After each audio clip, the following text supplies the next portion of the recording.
你们几个随时联系。噬魂力量。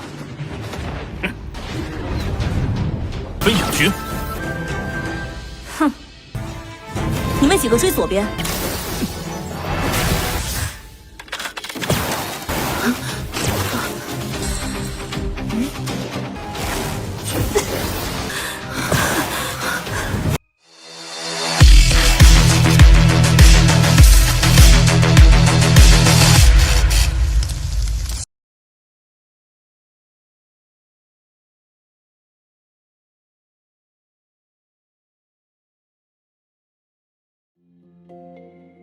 Halo semuanya, selamat datang di Ruang Sinema. Bagaimana kabar kalian semua? Semoga selalu sehat dan baik-baik saja.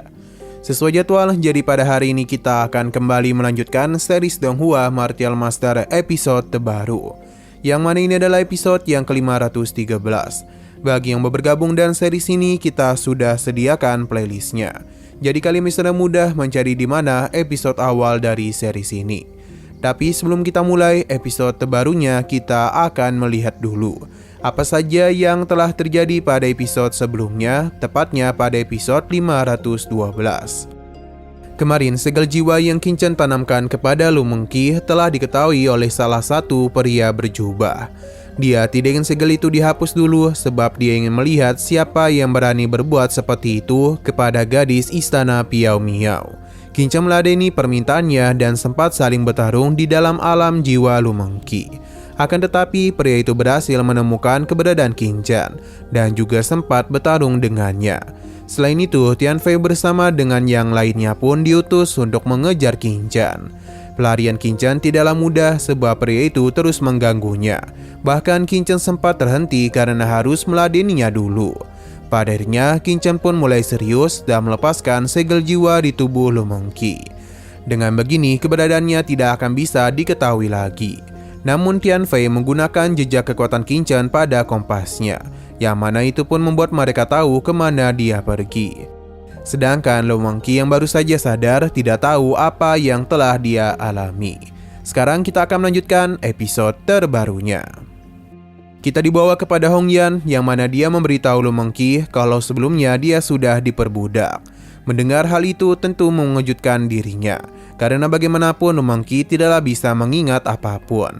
Dan ketika dia mencoba untuk mengingatnya, rasa sakit pun mulai dia rasakan. Melihat hal itu tentu saja membuat mereka penasaran apa yang telah terjadi sebenarnya. Lu Mengqi memang bisa melihat sedikit ingatannya, namun entah kenapa tidak ada ingatan lainnya, yang seakan-akan semuanya dihapus. Begitu pula dengan kultivasinya. Hong Yan tidaklah peduli dan menanyakan siapa yang telah memperbudak Lu Mengqi sebelumnya.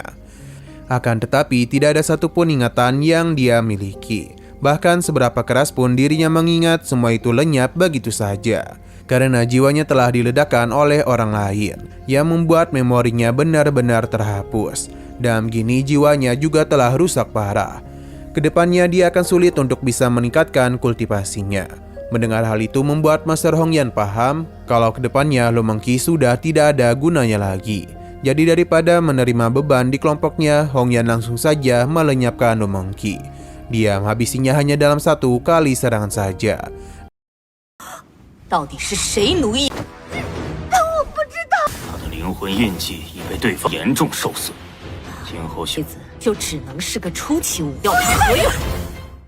Dan membuat para gadis di sana terkejut dengan tindakan master mereka.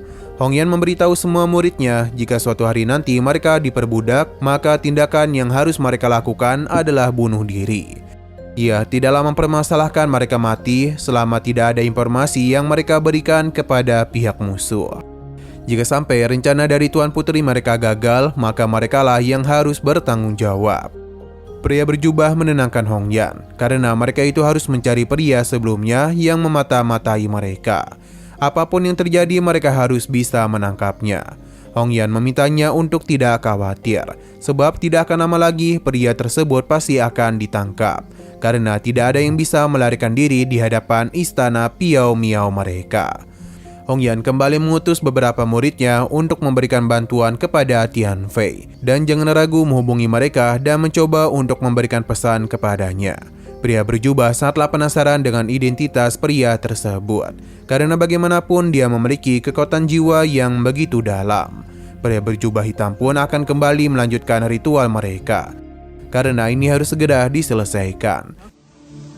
你们几个随时联系。魂力量。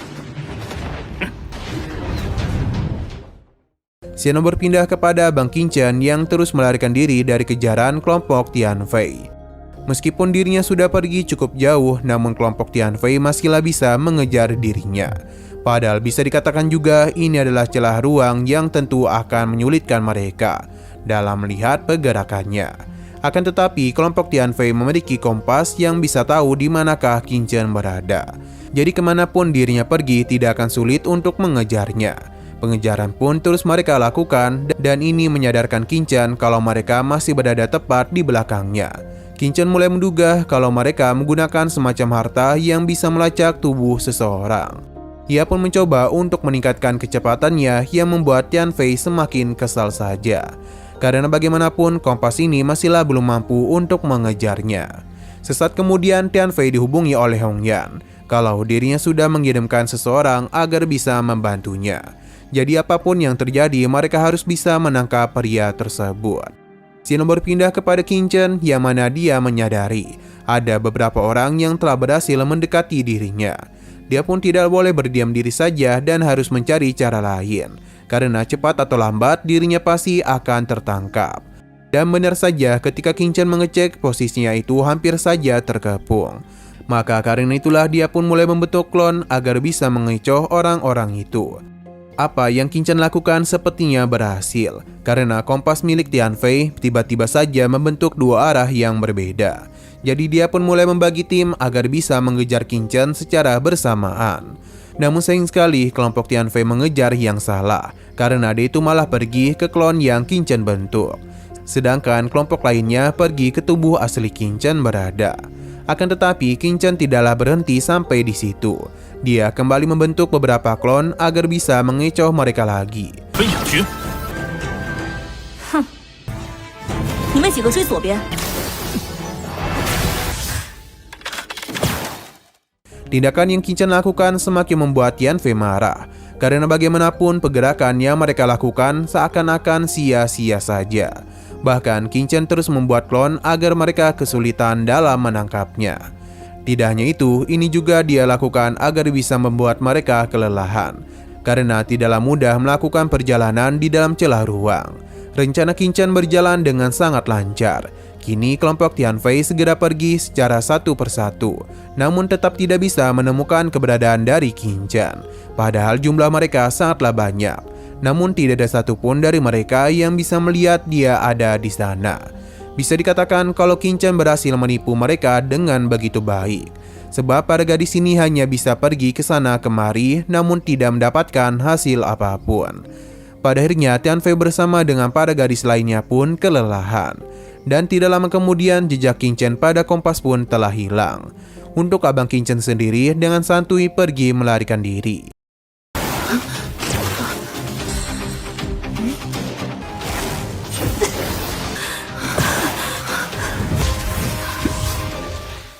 Nah, sayang sekali lagi seru-serunya, episodenya pun harus bersambung dulu. Namun seperti biasa, kita akan melihat preview bagian selanjutnya. Berhubung mereka gagal mengejar Qingchen, telah membuat kelompok pria berjubah kesal kepada mereka.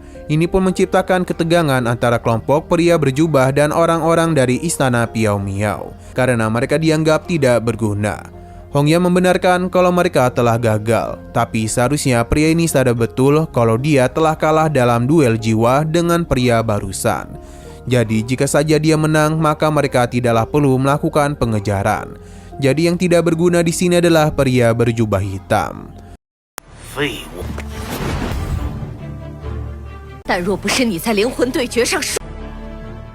Oke, sekian dulu pada video kali ini. Untuk video selanjutnya akan segera hadir. Jadi bagi kalian yang ingin mengikuti series ini, langsung saja klik subscribe dan aktifkan loncengnya. Terima kasih yang sudah menonton video sampai habis. Jika kalian suka pada video ini, klik like dan share ke teman-teman kalian tentang channel ini. Dan ditunggu aja kelanjutannya. Oke, sampai jumpa di video selanjutnya.